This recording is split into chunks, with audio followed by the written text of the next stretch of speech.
Hello বন্ধুরা, তো সকালবেলায় যে যার নিজের কাজে আমরা ব্যস্ত। সকালবেলায় ছেলে মেয়েকে স্কুলে পাঠিয়ে দিয়েছি, আর এখন আমি বিছানা বাগাচ্ছি। তো বিছানা বাগাতে বাগাতে ইচ্ছে করছে তোমাদেরকে বলে দিই যে আজকে কি, কোন দিনটা। তো এর আগে কোনোদিনও তোমাদের সঙ্গে শেয়ার করা হয়নি, আজকে শেয়ার করব সেটা। আর এরকম আজকের দিনটা এরকম ভাবে কোনোদিনও এর আগে উদযাপন করা হয়নি। তো যাই হোক, আজকে একটা স্পেশাল দিন। তোমরা ভিডিওটা শেষ পর্যন্ত দেখো, অবশ্যই তোমরা জানতে পারবে যে আজকে কি দিন। তো চলো, সকালবেলায় প্রচুর কাজ, বিছানাপত্র বাগিয়ে নিলাম। এবারে চলো, যে কটা বাসন ধোয়া ছিল সেগুলো এবারে তুলে নিচ্ছি। উঠোনটা দেখছো কেমন ভেজা, মানে এত বৃষ্টিতে জ্বালিয়েছে না, কি বলবো, পাগুলো পুরো একদম যেন সেই পাগুলো সেই পোকাতে খুবলে খুবলে খেয়ে নেয়, সেরকম অবস্থা হয়ে গেছে, এত জ্বালা করছে। আর সেই ব্যথা নিয়েই কাজ করতে হচ্ছে। আর এখন তো আমাদের রান্নাঘরটা বাইরে হয়ে গেছে, আগে ঘরের মধ্যেই ছিল। যে ঘরটা আগে ঠাকুর, মানে এখন ঠাকুর ঘর হয়েছে, সেই ঘরটা আগে রান্নাঘর ছিল। তো এখন যেহেতু বাইরে হয়ে গেছে, তাহলে যে বেশি ঝামেলা বেড়েছে। হ্যালো বন্ধুরা, good morning, welcome back to my new blog. তো তোমরা সবাই কেমন আছো? আশা করি সবাই খুব ভালো আছো, আর আমরাও ভালো আছি। আজকে আমি সকাল সকাল রাজনীশ সেনাকে কোলে নিয়ে ব্লগটা স্টার্ট করছি, কারণ ওর মা এখন কাজ করছে। আর এখন দুষ্টু সোনা আমার কোল থেকে যেতে চাইছে না, ওর মায়ের কোলে, ওর ঠাম্মির কোলেও যেতে চাইছে না। তাই ভাবলাম ওকে নিয়ে আজকে ব্লগটা স্টার্ট করা যাক। আজ হচ্ছে একটু স্পেশাল দিন, কি বলো তো? তোমরা ব্লগটা প্রথম থেকে শেষ অবধি দেখো, তাহলেই বুঝতে পারবে, বলো সোনা? তো চলো বন্ধুরা, সারাদিন তোমরা সঙ্গে থাকো, ব্লগটা শেষ অবধি অবশ্যই দেখো। আর আজকে কি স্পেশাল দিন, তোমরা পুরো ব্লগটা না দেখলে বুঝতে পারবে না। তো চলো, টাটা। তুমি কি করছো? তুমি বসে আছো? আয় দেখো বন্ধুরা, আমাদের ছোট্ট রাজনীশ এখন বসতে শিখে গেছে, বসে বসে খেলি করছে চিরুনি নিয়ে। সোনা,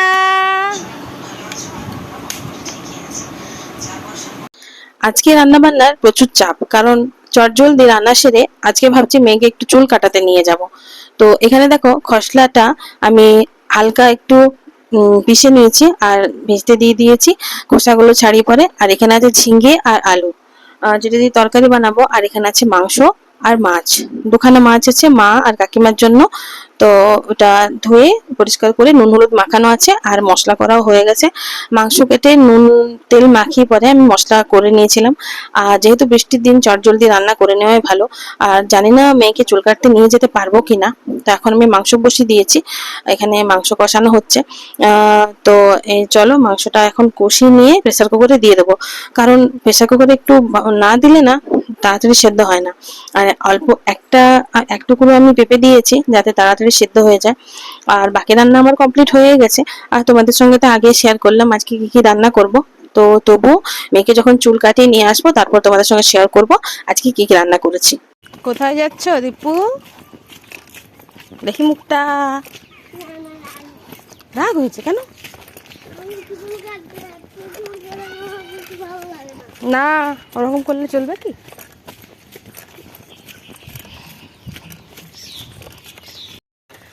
তো রান্নাবান্না এখন কমপ্লিট করে আমি যাচ্ছি মেয়ের চুল কাটাতে, কারণ চুলটা এত বড় বড় হয়েছে, আর প্লাস ওর না একটুতে ঠান্ডা লেগে যায়। তোমরা তো সবাই জানো, হামেশাই ওরা ঠান্ডা লাগার রোগে ভুগে দুজনেই। তো এখন যাচ্ছি মেয়ের চুল কাটাতে। আমাদের সামনে এখানে একটা পার্লার খুলেছে, অনেক দিনই হলো, নতুন নয় পুরনোই। তো সেখানে যাচ্ছি। তো চলো, ও কী কাটাবে তোমাদের সঙ্গে সেটা শেয়ার করবো। তো বাড়ির সামনে যে পার্লারটা বলেছিলাম, সেটা হচ্ছে এই শৃঙ্গার বিউটি পার্লার। তো এটাতে আমি প্রায়ই আসি, পুজো পার্বণে, কোনো বিয়ে বাড়ি আর অন্নপ্রাশন বাড়ি বা কিছু অকেশন হলেই আমি এখানে আসি। তো এখন এসে দেখছি বন্ধ। এবার আমি কোথায় যাই বলো তো মেয়েকে নিয়ে? তো দেখা যাক, এদিক ওদিক খোঁজাখুঁজি করে একটা যদিও পার্লার পেলাম, এটার আবার বোর্ড দেওয়া নেই, জানতাম না যে এখানে কোনো পার্লার আছে বলে।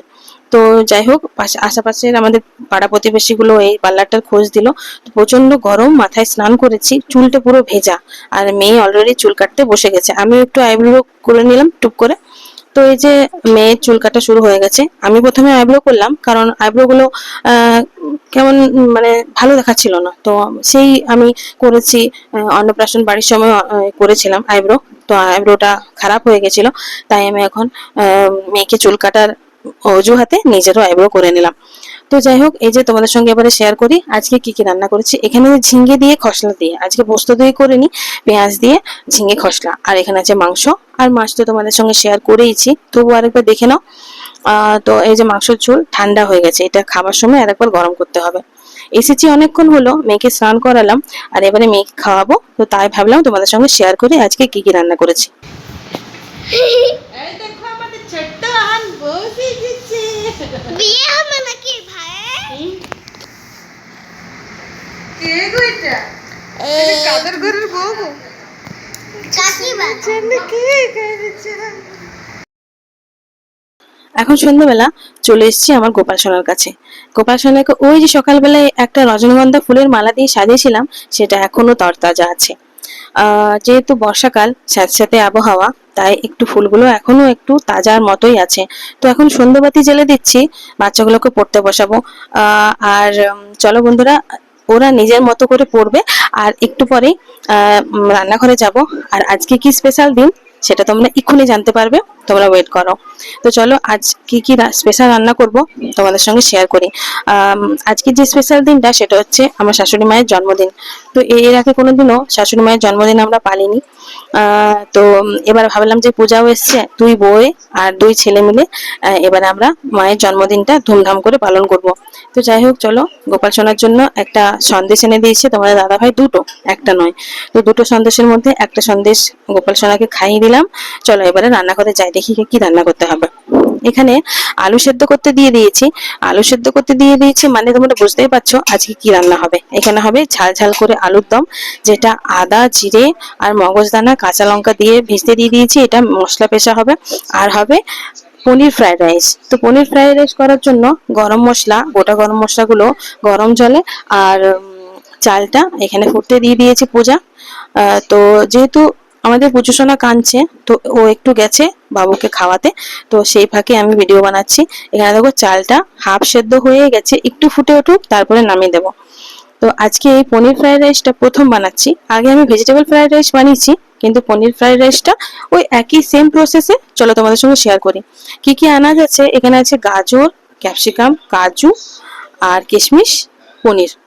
পনিরটা এত টাটকা, আর কাঁচা লঙ্কা আছে। পনিরটা এত টাটকা যে ঠুস ঠুস করে হাতে দিলে ভেঙে যাচ্ছে, কাটবো কি ভেঙেই যাচ্ছে। তো দেখা যাক এটা ভাজা যায় কিনা, আর একটু কড়া কড়া করে না ভাজলে তেলে দিলেই ভেঙে যাবে। তো চলো, এই হচ্ছে আমার আজকে উপকরণ পনির ফ্রাইড রাইস বানানোর জন্য। আর এই যে মগজদানা আছে, তো আলুর দমে বা কোনো কিছু গ্রেভি গ্রেভি বানাতে এই মগজদানাটা খুব কাজে লাগে, তো বেশ ভালো লাগে খেতে। তো তেলের মধ্যে হালকা নুন আর অল্প পরিমাণে হলুদ দিয়ে এর মধ্যে এবারে পনিরগুলো ছেড়ে দেবো। এটা হালকা হালকা করে ভাজবো, মানে হালকা হালকা নয়, বেশ কড়া করে ভাজতে হবে। কড়া করে না ভাজলে ওই যে বললাম যে ভেঙে যাবার সম্ভাবনা আছে।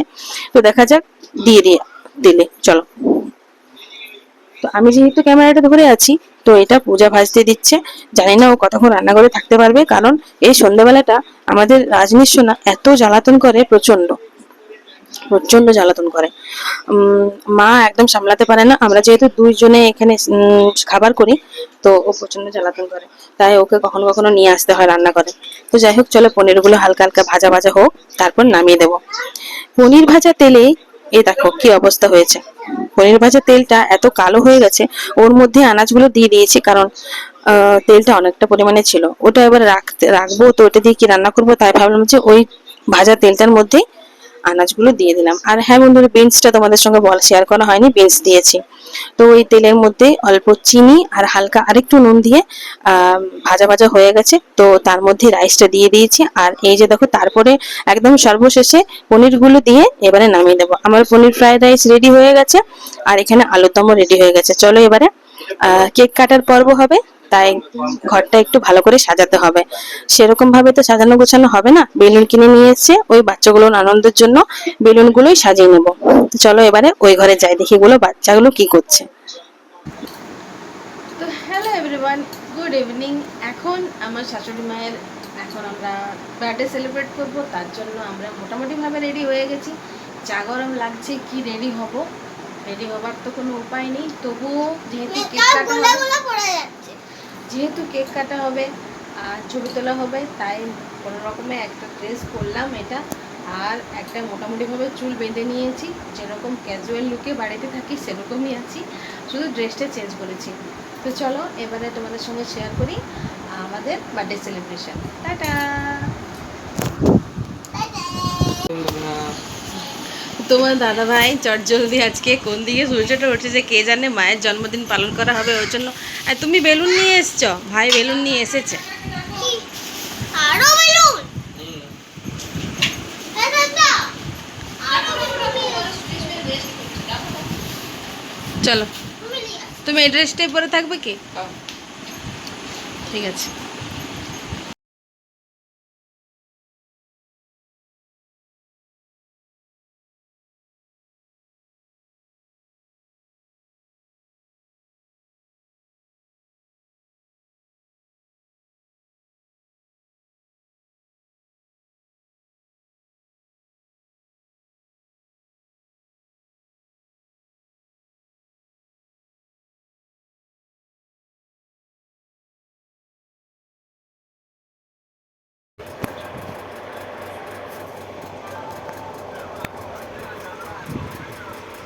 তো বন্ধুরা দেখো, এখানে আমি ক্যান্ডেলটা জ্বালাতে পারলাম না, আমার ছেলে ক্যান্ডেলটা জ্বালিয়ে দিল।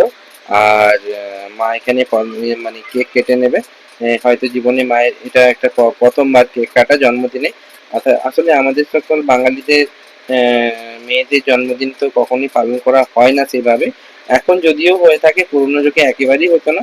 তো আমাদের সবাইকার জন্মদিন পালন হয়ে থাকে, সবাইকারই কেক কাটা হয়। তো এবারে ভাই আর আমি প্ল্যান করলাম যে আমরা সবাই প্ল্যান করলাম যে তাহলে মায়ের জন্মদিনটা পালন করা হোক। হ্যাঁ, আর আমার মেয়ে তো প্রচন্ড খুশি, যখনই কোনো কেক কাটা হয় ও আগে চকো চিপসটা তুলে নেয়। দেখো চকো চিপসটা মনে হয় তুলে নেবে। তো আমাদের ছোট কুচো, হ্যাঁ তোমরা তো জানোই রাজনীশ। আর এখানে আমাদের বড় নাতিকে খাই দিল, এবং সবাই মাকেও খাইয়ে দিবে, মাও সবাইকে খাইয়ে দিবে, এটা মায়ের আশীর্বাদ। আর চলো তাহলে তোমরা দেখতে থাকো আমাদের ভিডিও। তোমাদের কেমন লাগলো তোমরা অবশ্যই আমাদের সঙ্গে তোমাদের কমেন্টে শেয়ার করো। চলো পরবর্তী ভিডিওতে তোমাদের সঙ্গে দেখা হচ্ছে। ভিডিওটা তোমরা এনজয় করতে থাকো।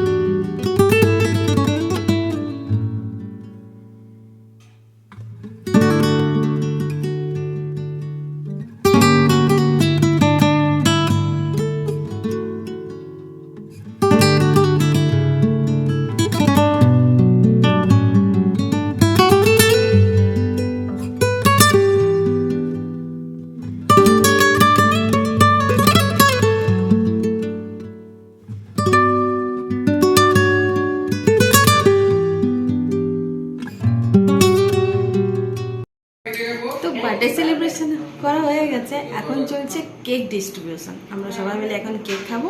চলো তবে টাটা। তো ফাইনালি কেক হাতে চলে এসছে, এই যে একটা চেরি দেওয়া কেক আমার ছেলে আমাকে দিয়েছে।